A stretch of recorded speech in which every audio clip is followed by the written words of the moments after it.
You're listening to This Week in America with Rick Bratton. Welcome back, everybody. This Week in America, website This Week in America. Thank you for joining us on the program. Of course, website thisweekinamerica.us. Daniel Goppelt graduated from Crossways Academy, a Christian preparatory school, in 2006. He holds a Bachelor of Arts degree in criminal justice from Thomas Edison State University. Daniel is passionate about raising awareness of worldwide Christian persecution. He's seen the effects of persecution firsthand as a missionary in Colombia. His first novel, Meticulously Researched, The Final Message to Rome, is intended to educate young people about the history of Christian persecution and to inspire them to stand fast in the faith today despite a global climate that is often unfriendly to the faithful. As mentioned, his first novel, The Final Message to Rome, A Tale of First Persecution. Daniel, welcome to the program. It's great to have you with us. Thank you so much, sir. It's awesome to be here. It is a really important book. And let's go back to where this idea first came to you. And I understand what it's like August 2010, and you're getting this message that you really need to write this book. That's where the inspiration came from. Talk about how that happened. Yes, I was doing some research online about Christian persecution, and I started reading a little bit about the story of the Apostle Peter and the sacrifice he made. In the historical writings, there is a story that the brethren of Rome encouraged Peter to flee from Rome, and after much persuasion he did. But as he was leaving the city of Rome, he encountered Jesus coming back, and Jesus told him to go back into Rome, that his time had come. So Peter went back, and I started asking God, why did you send him back? And God gave me an answer which was basically a spiritual truth that is very applicable to our lives today. And that was the thesis, the truth that I wanted to convey through this story. And then he gave me two characters who could tell this story in a way that was both exciting and spiritually rewarding. Now, it's interesting because as you wrote the book, and it took 4 years to do it, the book is Final Message to Rome, A Tale of First Persecution. You said that you faced spiritual opposition, discouragement along the way. You even thought about quitting from time to time. Talk about the perseverance it took to see this project through, because obviously there were roadblocks along the way where you started to even doubt yourself. Yes, at the time I was completing my college degree, and I was also doing work, so just a lot of obstacles, a lot of distractions. Things came in, and I'm not a fast writer. It took me a while to get my thoughts on paper and organize them, so yeah, there was a lot of frustration that it wasn't going along. And so yes, I was, time and time again, I was tempted to just give it up, quit, but I just had to remind myself that God had given me this story, and I really loved the story. I loved the characters in the story, so that's what really kept me going. I love this truth. I love these characters. I have to tell their story. Daniel no matter Goppelt. what it takes. Yeah, Daniel Goppelt, our guest on the program. The book is Final Message to Rome, A Tale of First Persecution. And let's talk about the characters. The period you're writing about is basically 64 to 68 A.D., the time labeled the First Persecution. Talk about the two characters. Fascinating because it almost reads like a spy novel from time to time as you're reading this. The characters really come alive, and we really feel what they're going through. Talk about the two main characters. The two main characters are two children who live in Rome in 64 AD. The first is a Roman boy. His name is Anthony. He has been raised in a upper-class Roman household, and his family has recently moved back to Rome. And the other character is a Hebrew girl named Ariel. Her family is Jewish, but they enjoy the privileges of Roman citizenship, and they have recently moved to Rome, and both these characters get caught up into this great adventure when the great fire destroys Rome, and they are lost in the fire, and from what they know, they lose their parents, and they are rescued by the Christians, and that's where the adventure begins for them. Yeah, and then they're kidnapped, and they find themselves in slavery, and that's where things really, they're torn sort of what to do. Then they realize we're sort of on the inside. If we take the knowledge we have, we can save people. Talk about that, how things happen. I mean, for them, like I said, being kidnapped, thrown into slavery, and all of a sudden they find, okay, we can do something good with this. We can take this information and save people at great peril to themselves, obviously. Yes. Yes, both the children, they are fiercely loyal to the Lord, and they love their friends. They love their Christian brethren, and they will do whatever it takes to protect them, no matter how dangerous it is. So, yes, they see what could be a tragic situation that is misfortune to them, but they realize God is using this for good, and we can do some good here. So let's do it. The book is called The Final Message to Rome, A Tale of the First Persecution. Talk about Nero, and I've mentioned before the persecution. Talk about persecution at that time, because we are talking about brutality. We're talking about feeding to the lions. That's that era that we're talking about here. Talk about the brutality of Nero and what was at stake. Yes, the emperor was intent on protecting his reputation, and after the Great Fire, much of Rome suspected that he had set the fire, so he placed the blame on the Christians. And what he unleashed was worse than anything that the church had ever suffered up till that point. The historian Tacitus tells us that Nero would take believers and set them on crosses and then set fire to them to provide light for parties in his garden when the daylight expired.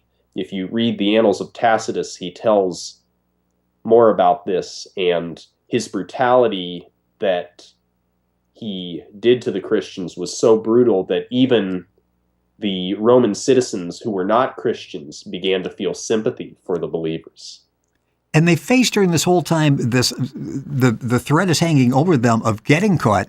The tone of the book, The Final Message to Rome, A Tale of the First Persecution, is a somber one, yet it's hopeful. And I'm sure that was the intent to balance this. How difficult was it to balance that as you're writing? Because it could take on a very dark tone throughout just because of the peril they faced.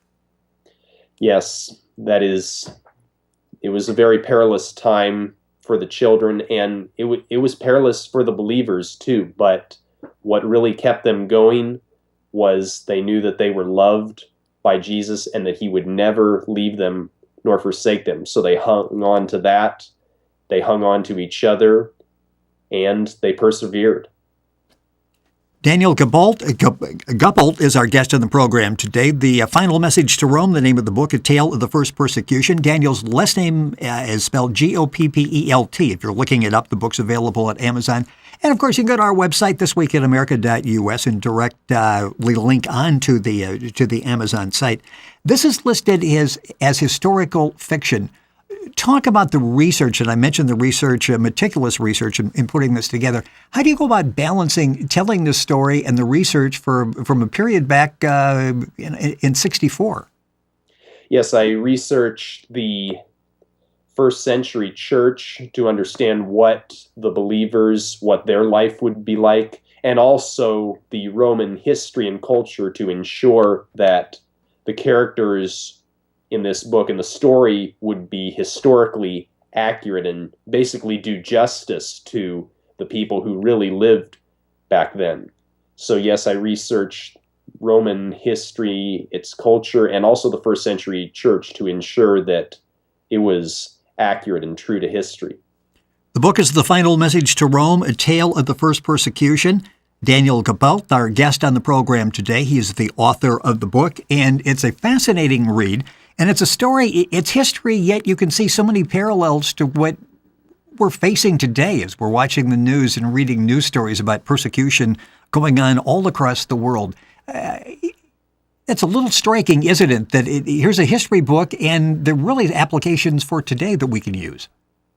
Very true. Jesus himself told the disciples, in the world you will have tribulation. And ever since the birth of the church, since the death of Jesus, the church, the gospel has been opposed, and the Lord's people have faced tribulation, sorrow, and suffering. And there's actually more persecution going on today than there was during the days of Nero. It may be surprising, but yes, it's more dangerous today to be a Christian than it was 2,000 years ago. And you talk about that in the book, and you say the persecution comes in many forms. Talk about that, because I think maybe we just have a tendency to look and think of persecution as drastic measures against Christianity, against a particular region. And you say it comes in many forms. It can be more subtle than that, can it? Absolutely. In fact, most of the devil's greatest works are works of deception. He works through a way where we do not realize that we are being opposed, but it's happening over in the Middle East, where believers are being killed for their faith. It's happening here in the United States, where people are being censored, they are being ridiculed, they are being stereotyped and just reviled and misunderstood because of their belief and their strong convictions. So, yes, persecution takes on many forms, and too often the subtler the form that it comes in, the more damage it can do. Persecution is an instrument of the devil, and it is used to discourage the people of God and also to try to turn those who do not know the Lord against the believers. So the subtler the devil can do that, the more effective it can be. The book regards, obviously, Persecution, the Final Message to Rome, a tale of the first persecution. The book's available at Amazon, information available at our website, thisweekinamerica.us. You can link on directly to Amazon and get that information. You talk about the worst enemy of the church was false doctrine and false teachers. The approach you take is, yes, persecution's a problem, but always not well within the church. And I wonder if you see similarities with the church today. Yes, very true. There is so much compromise going on in the church, and often the church is too often at war with itself. The church will argue and debate over really things that are not important, that were not important to Jesus when he came to earth. So the devil, he will use distraction to turn believers against each other. He will use false doctrine to corrupt the gospel. And he will also use political and cultural pressure to encourage the church to compromise and get away from the standard and the truth that God left.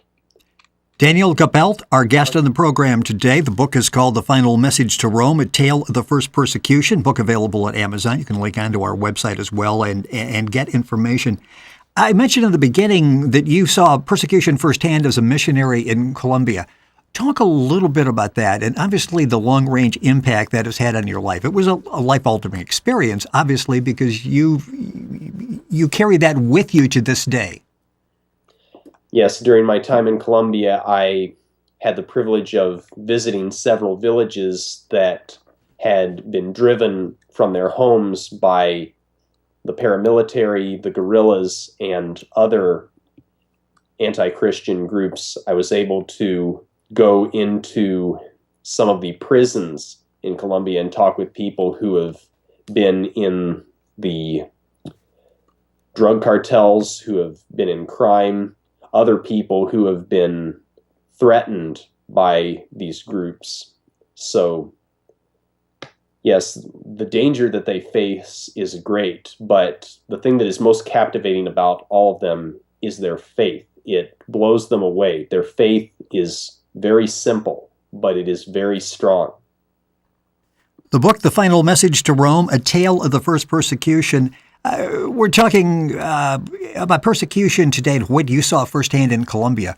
When we read of persecution, when we hear of persecution, you wonder, okay, what can we do about it? What as individuals can we do about this? Is there a role for the church in this? Is there a role for the government? When you read these stories of atrocities worldwide, how do you respond? How should we respond? The Apostle Paul told us that first of all prayers, supplications, giving of thanks should be made for kings and for all that are in authority, that we may lead a quiet and peaceable life in all godliness and honesty. Yes, so praying for our leaders, praying for them that the Lord would work in their hearts is definitely a large part of what the church does around the world. But more than anything, the church in restricted countries, they pray not so much that they would be safe, but that they would be strong, that they would be brave, that they would stand up and speak out, no matter what happens to them. That is what believers around the world ask for. And there is also a place for the legal means through petitioning the government, through legislation, through judicial processes. All of those can be great tools. But the most important thing that will enable and that has enabled believers all through history to survive is a strong faith in Jesus. So the stronger your faith, the greater the potential to survive. A true faith in Jesus can never be crushed by persecution or hardship. Never. Daniel Goppelt, our guest on the program. A couple minutes left in the show. The Final Message to Rome, A Tale of First Persecution, is the name of the book. The book is about hope. The book is about resistance. And you said that writing the story has been a strange and wonderful journey for you, but it's taken you directions you never thought of. Talk about the impact this book has had on you, and then we'll talk about the reaction you're getting and the impact it's having on the people who read the story. Yes, the impact it had on me. When I started writing it, I wasn't sure where the book would take me. I knew who Anthony and Ariel were. I knew my starting point, and I knew how the story would end. But I wasn't sure what would happen in between. So, yes, it was a lot of trailblazing, and it was quite an adventure to see where this story would take me and where God led it. So, through the whole journey of writing the book, and as you mentioned before, there were times when I was frustrated, discouraged, and tempted to quit, when I saw events in the world that really discouraged me. I had times during writing this book where I was discouraged, where I was doubtful, where I was frustrated, and believers around the world experience all those things. So through it all, it was a real journey that the Lord brought me through and brought me really closer to Him, willing to trust His love, knowing that no matter what happens, nothing can separate me from His love, and that He will never leave me or forsake me. So I praise God and I thank God. This is His story. He was the one who led me to write it, and I give Him all the praise and the glory. And I've had several people who have read the book call me back and say it was a real comfort to them, and it really spoke to them. So I give all the praise to the Lord. This has to be an inspiration to people who read the book, because faith is tested basically on a daily basis. And that's, again, a major story in the book where the faith is constantly being tested with the characters in the book. This has to be an inspiration to people who read it. Is that some of the feedback you're getting? I'm sure it is, yes. I've had people call me who have been going through hard times. Just recently, one person called and told me that whenever I was feeling bad, whenever I was in pain or I needed comfort, I would read the book, and it really spoke to me. It really gave me comfort. So, yes, I can say that God definitely wrote this story as it needed to be written for the people who would pick up the book. I was reading a review on Amazon. It said, "Great first book. Can't wait to see what the future holds." That means, is there a book number 2, Daniel, that you're working on? Well, as of now, there isn't, but I can say, and as I said, I didn't set out with the intention of writing this book, but the Lord gave me this story and I had to tell it. So part of my life purpose for the Lord is telling stories that will motivate and inspire people to draw closer to the Lord. So as I pursue God's will for my life, I have no doubt that He may give me another story to tell, and I will tell it. There is actually another shorter story, which is about 10 pages long, that God gave me through a interesting encounter. But yeah, if the Lord gives me another story, I will be happy to tell it. The book is excellent. It's called The Final Message to Rome, A Tale of the First Persecution. Daniel Goppelt, our guest on the program. That's Goppelt, Goppelt, if you're looking for it at Amazon. Information available, of course, at our website, thisweekinamerica.us. Daniel, it's been a pleasure to have you on the program. A thoroughly inspiring story, exceptionally well done. Thank you so much for sharing it with us on the program. It's been great to have you with us. My pleasure. Thank you for having me, sir. It is our pleasure. Once again, the name of the book, The Final Message to Rome, A Tale of the First Persecution. Information, of course, available at our website, thisweekinamerica.us.